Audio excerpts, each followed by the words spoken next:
پتہ نہیں یہ کس کا سیب تھا، کس کے باغ سے، اس کا مالک کون تھا، میں نے بغیر اجازت کے سیب کھا لیا ہے۔ بغیر اجازت کے تو کھانا حرام ہوتا ہے جب تک مالک کی اجازت نہ لی جائے۔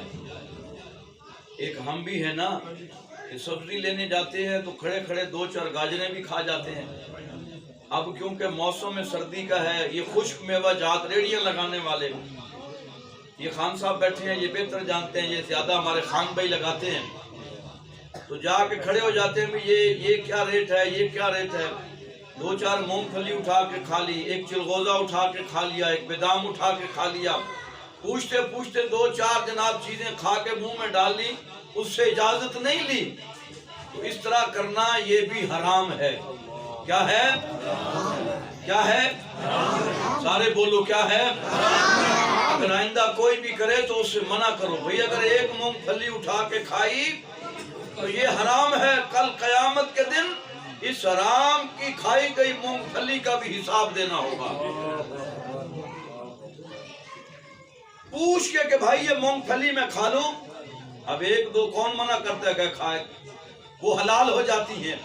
بھائی یہ گاجر کھا لوں، ہاں ٹھیک ہے کھا لو، وہ حلال ہے، ہم نے کھانی ہے تو اجازت لے کے کھا لیں، کیوں اپنے اوپر حرام کرتے ہیں وہ چیزیں۔ اس نوجوان نے کہا پتہ نہیں یہ سیب کس کا ہے، کسی باغ کا تو ہوگا، اس باغ کا مالک بھی ہوگا، تو کیوں نہ یہ ادھر سے آ رہا تھا، ادھر ہی چلتا ہوں اور جا کے اس باغ کے مالک سے اجازت لیتا ہوں کہ بھئی میں نے بغیر اجازت کے سیب کھا لیا ہے، مہربانی فرمائیے، اب تو میں نے کھا لیا ہے۔ وہ نوجوان فرماتے ہیں میں نے بڑی کوشش کی، حکیم صاحب، ڈاکٹر صاحب، بڑی کوشش کی کہ وہ کسی طریقے سے باہر نکل آئے، لیکن نہ نکلا۔ بالآخر میں نے کہا کہ مالک کو ڈھونڈتا ہوں، اس سے معافی مانگوں گا کہ مجھے معاف کر دیجئے، میں نے بغیر اجازت کے تیرے باغ سے یہ پھل کھایا ہے۔ اب وہ نوجوان جس طرف سے پانی آ رہا تھا وہ وہاں چل پڑے۔ کافی مشکلات طے کرنے کے بعد بالآخر ایک جگہ پہنچے، میری طرف توجہ کیجئے، بالآخر وہاں پہنچے، دیکھا ایک سیب بہت بڑا باغ ہے، 2-4 ایسے درخت ہیں کہ جن کی ٹہنیاں وہ دریا کی طرف جھکی ہوئی تھیں، ان پہ سیب اور پھل لگے ہوئے تھے۔ سوچ میں پڑ گئے، کہا کیوں نہ کہ یہ سیب اسی باغ سے ٹوٹ کر دریا کی سطح پہ تیر رہا تھا، کہا اسی باغ کے مالک کو تلاش کرتے ہیں۔ مالک کا پتہ کیا، مالک مل گیا، جا کے عرض کی محترم میں نے آپ کے باغ کا سیب اس طرح تیرتا ہوا جا رہا تھا، میں دریا کنارے ٹھنڈک لینے کے لیے بیٹھا ہوا تھا، 6-7 دن سے نہ کچھ کھایا تھا نہ پیا تھا، مجھے بھوک نے ستایا، میں نے بغیر اجازت کے سیب کھا لیا ہے، اب مہربانی فرمائیے، میں اتنی مسافت طے کر کے آیا ہوں، مہربانی فرمائیے مجھے معاف کر دیجئے، جب تک آپ معاف نہیں کریں گے وہ سیب مجھ پر حلال نہیں ہوگا۔ میں نہیں چاہتا کہ قیامت کے دن بغیر اجازت کے کھائے گئے سیب کی مجھے وہاں قیمت چکانا پڑے، معاشر کے دن کا عذاب میں سہ نہیں سکتا۔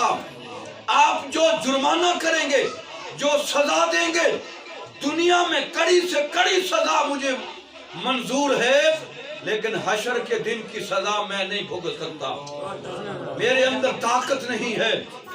جب باغ کے مالک نے دیکھا چہرہ نور سے بھرا ہوا ہے، شباب ہے، چڑھتی جوانی ہے، اے نوجوانوں، سوشل میڈیا پہ وقت کو ضائع کرنے والوں، یہ تمہارے لیے سبق ہے، بتانا یہ چاہتا ہوں کہ غوث بنتا کیسے ہے۔ غوث صرف نذرانے کھانے سے نہیں بنتا، نظر نیاز سے غوث نہیں بنتا، عورتوں کا جھرمٹ لگا کر باہر پیر طریقت رہبر شریعت کا بورڈ لگانے سے نہیں بنتا۔ بنتا کیسے ہے؟ جب اس مالک نے دیکھا اتنے حسن و جمال کا پیکر، یہ جمع اعظم خوبصورت جوان، یہ شہزادہ جس نے ایک سیب بغیر اجازت کے کھا لیا، پتہ نہیں کتنا صاحب تقویٰ ہوگا،